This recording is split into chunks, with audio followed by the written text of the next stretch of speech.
नमस्कार दोस्तों, स्वागत है आपका आज के मुख्य समाचार में, जिसमें सबसे पहली और बड़ी खबर में जिक्र लखीमपुर खीरी हिंसा का। आशीष मिश्रा को हाईकोर्ट से नहीं मिली राहत, अन्य आरोपियों की जमानत याचिका भी कर दी गई खारिज। दूसरी बड़ी खबर में जिक्र होगा कि सत्यपाल मलिक ने फिर मोदी सरकार को घेरा, बोले किसानों से किए गए वादे अब तक नहीं किए हैं पूरे। तीसरी बड़ी खबर में जिक्र होगा कि बनारस में बोले अखिलेश यादव, ताजमहल और मस्जिद के मुद्दे जानबूझकर उठाती है भाजपा।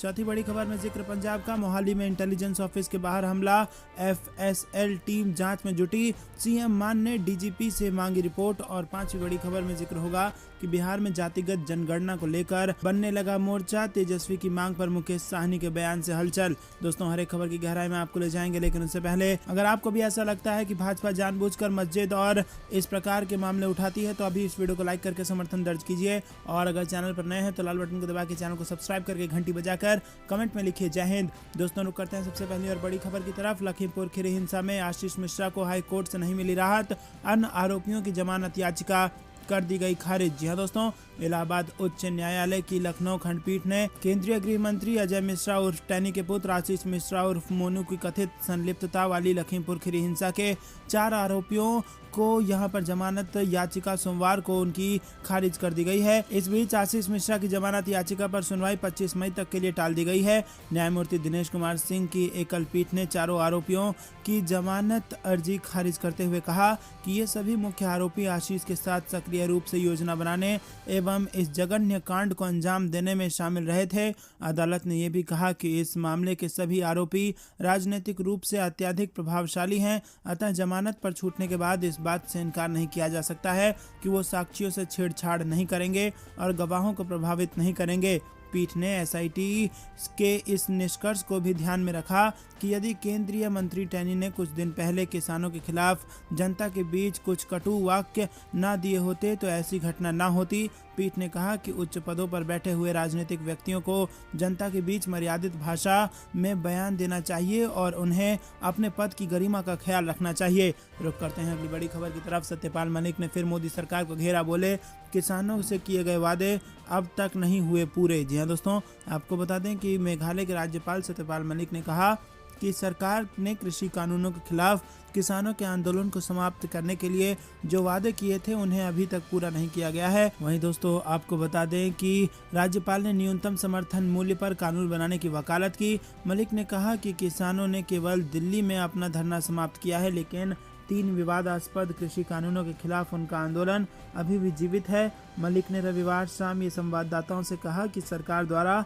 किसानों से किए गए वादे पूरे नहीं हुए हैं। सरकार को किसानों के मुद्दों को हल करने के लिए एमएसपी पर कानून बनाना चाहिए।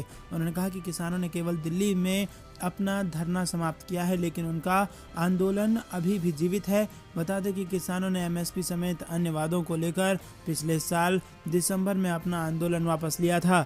दोस्तों, रुक करते हैं अगली बड़ी खबर की तरफ। बनारस में बोले अखिलेश यादव, ताजमहल और मस्जिद के मुद्दे जानबूझकर उठाती है भारतीय जनता पार्टी। जी हां दोस्तों, आपको बता दें कि चंदौली से लौटते समय समाजवादी पार्टी के राष्ट्रीय अध्यक्ष अखिलेश यादव बनारस के जेल दोपहर में पहुंचे और जेल में प्रवेश के पूर्व ही उन्होंने मुंह पर मास्क लगाया और हाथ में सैनिटाइजर लगाते हुए जेल परिसर में गए और ईवीएम विवाद के प्रकरण में बंद लोगों से जेल में मुलाकात की।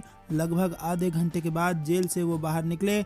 जेल से बाहर निकलते ही पत्रकारों से उन्होंने बातचीत शुरू की और बताया कि भाजपा सरकार द्वारा अकारण जाति और धर्म के आधार पर लोग जेल में बंद किए जा रहे हैं। सभी समाजवादी पार्टी के कार्यकर्ता निर्दोष हैं और जबकि गलती प्रशासन की थी। प्रशासन जब डमी ईवीएम वहां रख रहा था तो उसे सबको संज्ञान और विश्वास में लेकर वहां से हटाना चाहिए था, जिसके कारण सारा फसाद हुआ। प्रशासन पर कार्रवाई न करते हुए ईवीएम के बहाने समाजवादी पार्टी के कार्यकर्ताओं को और जाति धर्म के आधार पर उनको बंदी बनाया जा रहा है। सभी लोगों की ईद जेल में बीती, जो कि बिल्कुल गलत है। दोस्तों, रुक करते हैं अगली बड़ी खबर की तरफ। मोहाली में इंटेलिजेंस ऑफिस के बाहर हमला, एफएसएल टीम जांच में जुटी और वहीं सीएम मान ने डीजीपी से मांगी रिपोर्ट। जी हां दोस्तों, पंजाब पुलिस के मोहाली स्थित इंटेलिजेंस विंग के हेडक्वार्टर पर हमला हुआ है और शुरुआती जानकारी में पता चला है कि इंटेलिजेंस विंग की दूसरी मंजिल पर यह हमला हुआ है। इसके फ्रंट साइड में हमला बताया जा रहा है, जिससे दफ्तर के कांच टूट गए हैं। मोहाली एसपी रविंदर पाल सिंह ने बताया कि मामूली धमाका है, हमला इमारत के बाहर से हुआ है और इसे रॉकेट जैसी चीज से हमला किया गया है। कोई हताहत या नुकसान नहीं हुआ है और वरिष्ठ अधिकारी और FSL टीम इसकी जांच कर रही है। इसी के साथ पुलिस ने हमले में फिलहाल आतंकी एंगल से इनकार किया है। हालांकि SP से ये पूछे जाने पर कि क्या इसे आतंकवादी हमला माना जा सकता है तो मोहाली के SP रविंदर पाल सिंह ने कहा कि इसे नज़रअंदाज नहीं किया जा सकता, हम इसकी जांच कर रहे हैं। रुक करते हैं अगली बड़ी खबर की तरफ। बिहार में जातिगत जनगणना को लेकर बनने लगा मोर्चा, तेजस्वी यादव की मांग पर मुकेश साहनी के बयान से मची हलचल। जी हाँ दोस्तों, बिहार में जातिगत जनगणना की मांग लगातार बढ़ती जा रही है। प्रदेश के कई दिग्गज नेता इसकी मांग कर चुके हैं। RJD नेता तेजस्वी यादव तो इसको लेकर काफी मुखर रहे हैं। जातिगत जनगणना को लेकर अब उन्हें एक और नेता का साथ मिला है। विकासशील इंसान पार्टी के नेता और नीतीश कैबिनेट से निकाले गए मुकेश साहनी ने इस मसले पर तेजस्वी यादव का साथ देने की बात कही है। मुकेश साहनी ने तेजस्वी यादव की इसको लेकर सराहना भी की है। बता दें कि मुख्यमंत्री नीतीश कुमार भी कई मौकों पर जातिगत जनगणना कराने की मांग का समर्थन कर चुके हैं, लेकिन इस मसले पर मुकेश साहनी का तेजस्वी यादव के साथ आने के कई सियासी मायने हो सकते हैं। दोस्तों रुक करते हैं अगली बड़ी खबर की तरफ। नरेश पटेल को चुनाव प्रचार समिति का चेहरा बनाने को तैयार कांग्रेस, दिल्ली तक दौड़ाए अपने 3 विधायक। जी हाँ दोस्तों, राजनीति में सक्रिय होने की उहापोह के बीच पाटीदार नेता नरेश पटेल सोमवार को दिल्ली पहुंचे। उनके पीछे पीछे कांग्रेस के 3 पाटीदार विधायक भी दिल्ली जा धमके। मंगलवार को राहुल गांधी की दाहोद गुजरात में सभा से पहले कांग्रेस नरेश पटेल को अपने पाले में लाने के प्रयास में है। उधर भाजपा भी हाथ पर हाथ धर कर नहीं बैठी है। गुजरात के पाटीदार नेता एवं खोडलधाम के मुख्य ट्रस्टी नरेश पटेल का ऊंट किस करवट बैठेगा फिलहाल कहना मुश्किल है, लेकिन चुनावी रणनीतिकार प्रशांत किशोर को साफ मना कर चुकी कांग्रेस नरेश पटेल को लेकर अभी भी उम्मीद से भरी है। सोमवार को नरेश पटेल राजकोट से दिल्ली रवाना हुए। हालांकि उनके दिल्ली से बनारस जाने की भी चर्चाएं हैं, लेकिन पीछे पीछे कांग्रेस के 3 पाटीदार विधायक ललित वसोया, ललित कगथरा व प्रताप दुधात भी दिल्ली पहुंच गए। रुक करते हैं अगली बड़ी खबर की तरफ। एक परिवार एक टिकट का फार्मूला लागू करेगी कांग्रेस, खुद गांधी परिवार से हो सकती है इसकी शुरुआत। जी हाँ दोस्तों, कांग्रेस ने उदयपुर में चिंतन शिविर से पहले बड़े बदलाव की तैयारी कर ली है। सोमवार को ही कांग्रेस वर्किंग कमेटी की बैठक में एक परिवार में एक ही व्यक्ति को टिकट देने, अहम पद पर रहने के बाद 3 साल स्कूलिंग ऑफ पीरियड होने और पैनलों में बड़ी संख्या को कम करने जैसे प्रस्तावों पर मुहर लगी है। वहीं आपको बता दें दोस्तों कि कांग्रेस सूत्रों का कहना है कि हाईकमान को सुझाव दिया गया था कि प्रदेश अध्यक्ष, जिला अध्यक्ष या राष्ट्रीय कार्यकारिणी शामिल नेताओं को एक कार्यकाल पूरा होने के बाद 3 सालों तक पद से दूर रखा जाना चाहिए। इस पर सहमति बन गई है और इसके अलावा एक परिवार से एक ही व्यक्ति को टिकट देने पर भी सहमति बनी है। पार्टी का मानना है कि इससे वो भाजपा की ओर से लगाए जा रहे परिवारवाद के आरोपों का जवाब दे सकेगी। दोस्तों रुक करते हैं अगली बड़ी खबर की तरफ। चुनाव से पहले गुजरात में गूंजने लगा पुरानी पेंशन योजना का मुद्दा, बड़ी संख्या में सड़कों पर उतरे सरकारी कर्मचारी। जी हाँ दोस्तों, पुरानी पेंशन व्यवस्था को फिर से शुरू करने, नियत वेतन व्यवस्था को खत्म करने और 7वें वेतन आयोग की सिफारिशों को लागू करने सहित कई मांगों को लेकर राज्य सरकार के विभिन्न विभागों के कर्मचारियों ने सोमवार को 1 दिवसीय धरना प्रदर्शन किया। गुजरात राज्य संयुक्त कर्मचारी मोर्चा के बैनर तले गांधीनगर के सत्याग्रह छावनी में लगभग सभी अधिकारी सरकारी विभागों के कर्मचारियों ने विरोध प्रदर्शन से हिस्सा लिया। और बता दें कि गुजरात में इसी साल के अंत में विधानसभा चुनाव भी होने हैं। रुक करते हैं अगली बड़ी खबर की तरफ। कर्ज चुकाने का आ गया है समय, सोनिया गांधी ने पार्टी नेताओं से निस्वार्थ भाव से काम करने का किया आह्वान। जी हाँ दोस्तों, कांग्रेस के संकल्प चिंतन शिविर से पहले पार्टी अध्यक्ष सोनिया गांधी ने सोमवार को पार्टी नेताओं से निस्वार्थ भाव और अनुशासन के साथ काम करने की अपील करते हुए कहा कि पार्टी को फिर से मजबूत करने के लिए जादू की कोई छड़ी नहीं है। साथ ही उन्होंने कहा कि पार्टी ने हमेशा हम सब का भला किया है और अब कांग्रेस के लिए इस कर्ज को चुकाने का समय आ गया है। उन्होंने पार्टी की शीर्ष नीति निर्धारक इकाई कांग्रेस कार्य समिति की बैठक में नेताओं को ये चेतावनी भी दी कि पार्टी के मंचों पर आलोचना जरूरी है, लेकिन ऐसा नहीं होना चाहिए कि आम कांग्रेस जन का आत्मविश्वास खत्म हो जाए। और सोनिया गांधी का कहना था कि नव संकल्प चिंतन शिविर रस्म उदायगी भर नहीं है, बल्कि इसमें पार्टी का पुनर्गठन प्रतिबिंबित होना चाहिए। रुक करते हैं शाहीन बाग बुलडोजर लेकर क्यों पहुंचे बिना नोटिस के, शाहीन बाग पर सुप्रीम कोर्ट ने एमसीडी की खिंचाई। जी हाँ दोस्तों, सुप्रीम कोर्ट ने सोमवार को शाहीन बाग में अतिक्रमण हटाने को लेकर याचिका पर सुनवाई से इनकार कर दिया। वहीं दूसरी तरफ एमसीडी को भी फटकार लगाई। सुप्रीम कोर्ट ने एमसीडी से कहा, हम आपके काम में दखल नहीं दे रहे, लेकिन आप ये कार्रवाई कानून के हिसाब से क्यों नहीं करते, आप उन्हें पहले नोटिस क्यों नहीं देते। हम आपको आगाह कर रहे हैं कि बिना नोटिस किसी इमारत को ना गिराएं। इससे पहले सुप्रीम कोर्ट ने शाहीन बाग में एमसीडी को अतिक्रमण को हटाने से रोकने के लिए दायर याचिका पर सुनवाई से इनकार कर दिया था।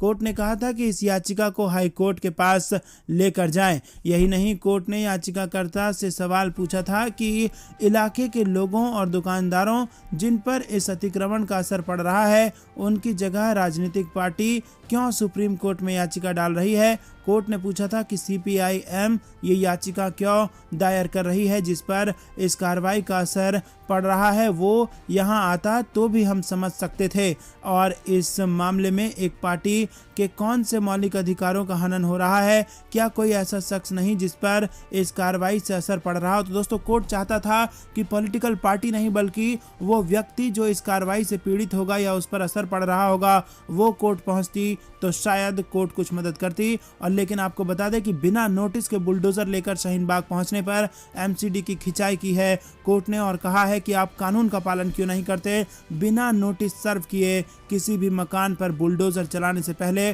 सुप्रीम कोर्ट ने एमसीडी को आगाह कर दिया। तो दोस्तों, आप इस खबर को कैसे देखते हैं कमेंट में जरूर बताइए। वीडियो लाइक नहीं किया तो लाइक जरूर कीजिए। रुक करते हैं अगली बड़ी खबर की तरफ। राकेश टिकैत ने किया महंगाई के खिलाफ आंदोलन का ऐलान, किसानों से कहा रहिए तैयार। जी हाँ दोस्तों, किसान यूनियन के राष्ट्रीय प्रवक्ता राकेश टिकैत ने रविवार को यूपी के बाराबंकी में बड़ा बयान दे दिया। उन्होंने कहा कि महंगाई के खिलाफ जल्द ही बड़ा आंदोलन होने जा रहा है। उन्होंने किसानों से खास अपील की और कहा कि इस आंदोलन में शामिल होने के लिए आप सभी लोग तैयार रहिए। राकेश टिकैत यहां एक मूर्ति अनावरण के कार्यक्रम में शामिल होने पहुंचे थे।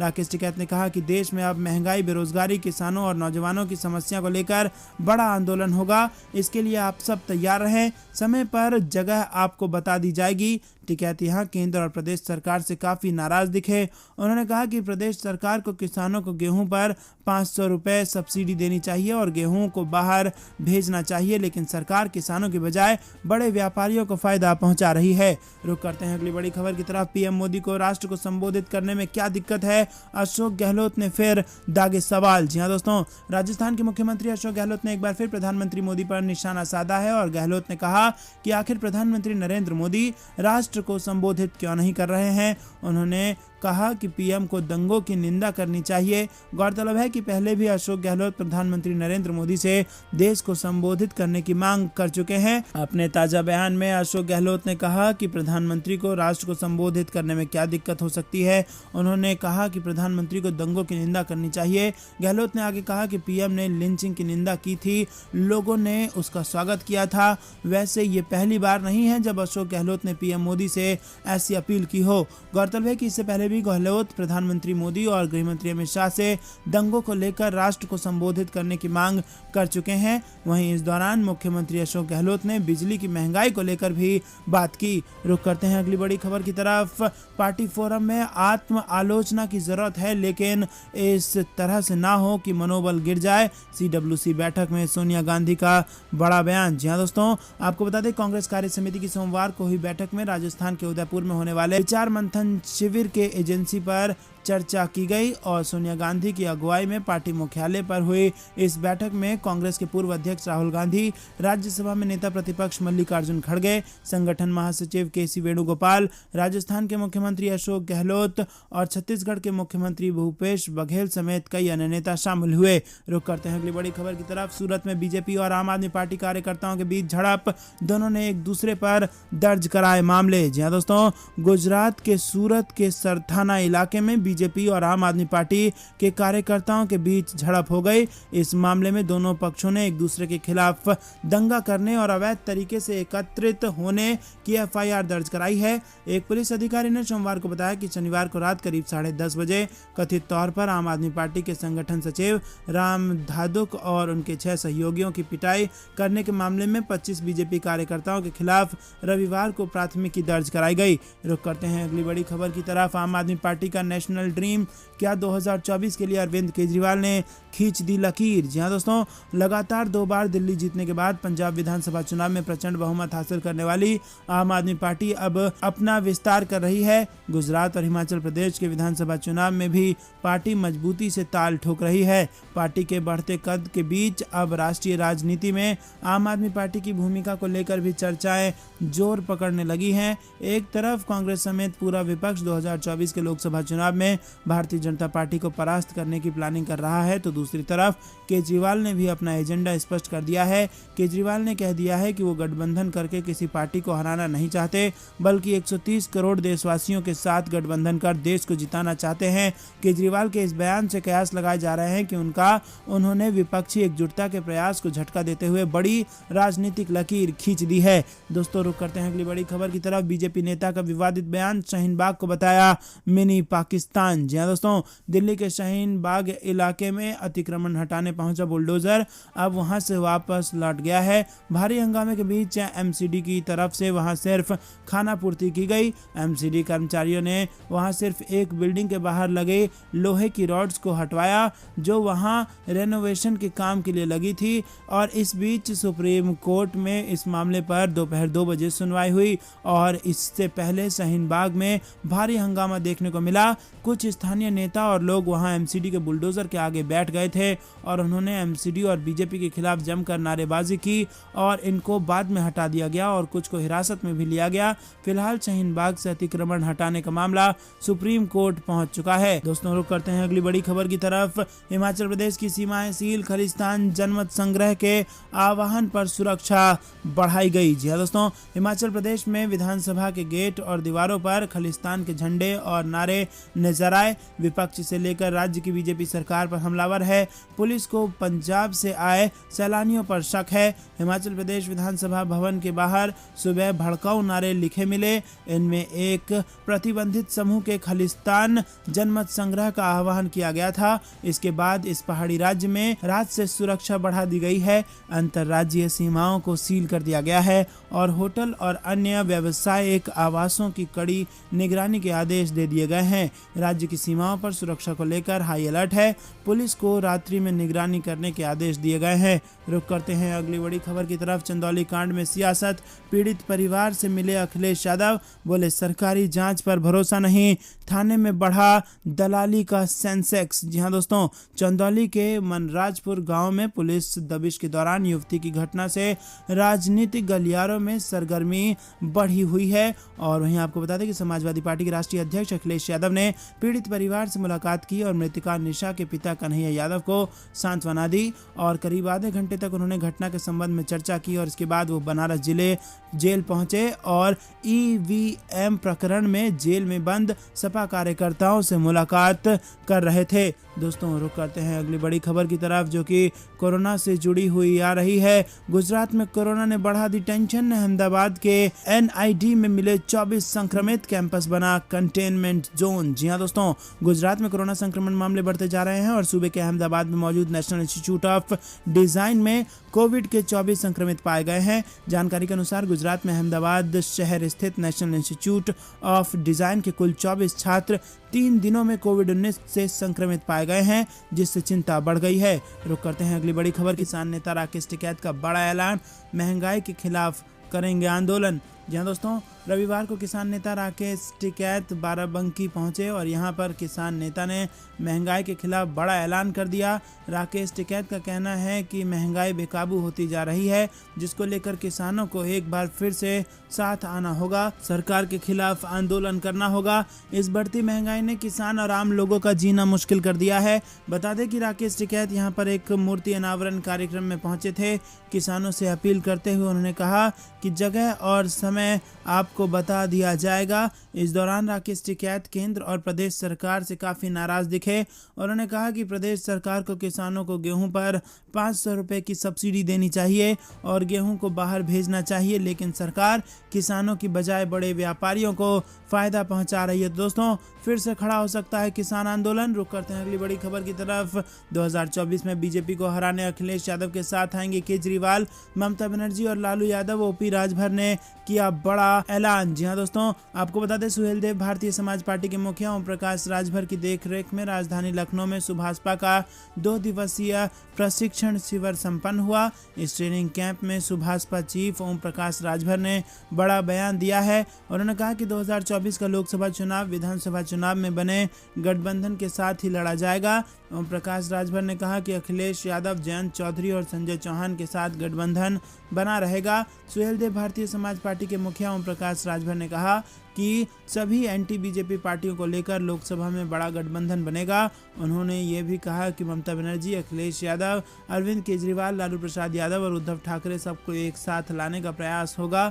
सुभाषपा चीफ ने यह भी दावा किया कि ममता बनर्जी ने गठबंधन को लेकर उद्धव ठाकरे और लालू यादव से मुलाकात की है। तो दोस्तों, ये थी दिन भर कुछ बेहतरीन और बड़ी खबरें। तक बने रहने के लिए बहुत बहुत धन्यवाद। देख रहे थे आपका अपना चैनल। जय हिंद, जय भारत।